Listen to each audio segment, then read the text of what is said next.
Welcome to Module 1, The Big Picture. The focus of this e-workshop is the grouping and regrouping of students according to their proficiency in the language of instruction in multilingual, linguistically diverse classrooms. It is grounded in both research and many years of practice in classrooms with bilingual learners. So what is a multilingual classroom? It is a classroom where the students come from a variety of language backgrounds and proficiencies. They include monolingual English speakers from a variety of dialects, monolingual speakers from other languages just beginning to develop English, students who have well-developing skills in more than one language, and everything in between. So does this sound like your classroom? As you know, linguistically and culturally diverse settings pose particular challenges for academic development. They also provide unique opportunities. Three big ideas guide this e-workshop. The first is that the development of academic bilingualism is a benefit for everyone, and at a minimum should be a goal of instruction for bilingual learners regardless of what kind of program or school they are in. Very likely, you are working in a setting where most or all of your instruction is in English, but you can still promote and foster a positive orientation to bilingualism among all of your students. The second big idea is that academic bilingualism results from a participation in a variety of settings, each of which support different aspects of language and concept development. The third big idea is that teachers need to intentionally plan for these groups of students so that bilingual learners can access both the language and the concepts of the academic curriculum. We need framework for planning to make sure bilingual learners can access the content curriculum and the language needed to demonstrate their knowledge. Planning should take into account all students' proficiency in the language of instruction. The organizational framework presented in this e-workshop is not a program model or a schedule. Rather, it is a way of conceptualizing the kinds of groups that are possible in a multilingual environment. It is predicated on the belief that academic bilingualism is both desirable and possible for students to achieve through schooling regardless of program type. Any sound instructional design should plan for the grouping and regrouping again of students. Today's teachers need to be particularly adept in this area. In linguistically diverse schools, teachers will find themselves working with three different groups of students: primary language, second language groups, and integrated or mixed groups, each of which provide necessary opportunities for the students and places particular demands on the skill sets of their teachers. So, which is the best grouping? In a linguistically diverse school, no one grouping is best. Each offers part of what a bilingual learner needs in order to become academically proficient. Each is necessary for success because what can be accomplished in each group differs. So we can also think of the multiple pathways as representing the kinds of groups in multilingual settings. The red road is the first language groups, the blue road represents second language groups.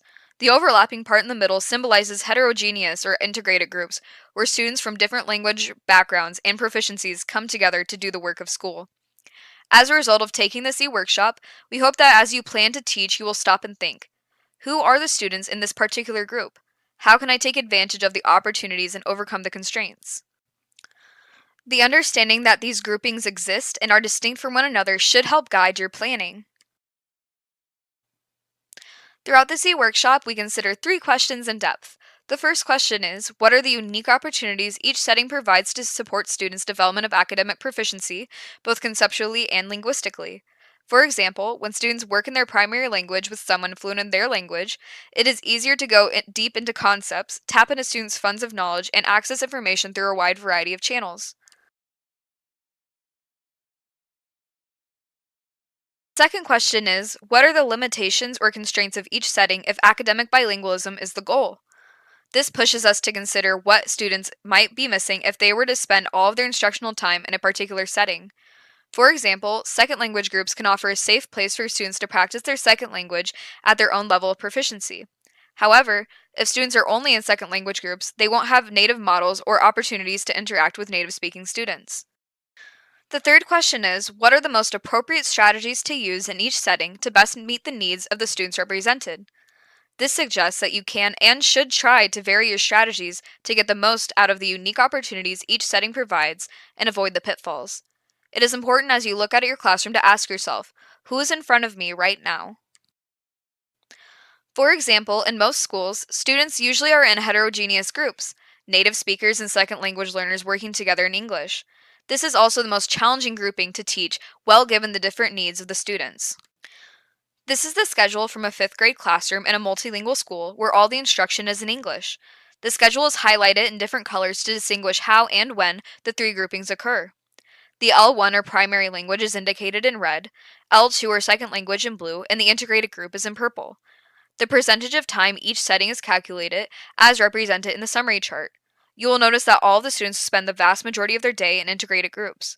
The native English speakers receive 50 minutes in a primary language group, while the bilingual learners are in a second language group.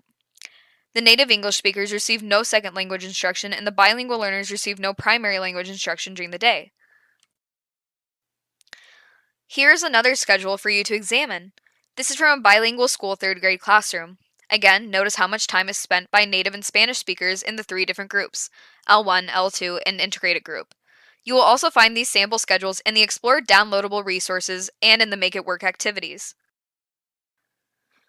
So again, the third question is, what are the most appropriate strategies to use in each setting to best meet the needs of the students represented? This suggests that you can and should try to vary your strategies to get the most out of the unique opportunities each setting provides and to avoid the pitfalls. It is important as you look out at your classroom to ask yourself, who is in front of me right now? And to make it work for this module, you will examine your school or classroom schedule to get a feel for how students experience their day. Some questions you will address include, in which setting do students find themselves most often across their day? Is this the same for all language groups? Do the instructional strategies in different settings match the needs of the students represented? In what ways? Do you or other teachers change your instructional approaches and or strategies with different groups of students? In the upcoming modules, you will see examples of how you can create all three opportunities in any classroom and adjust your instruction depending on the learners in front of you.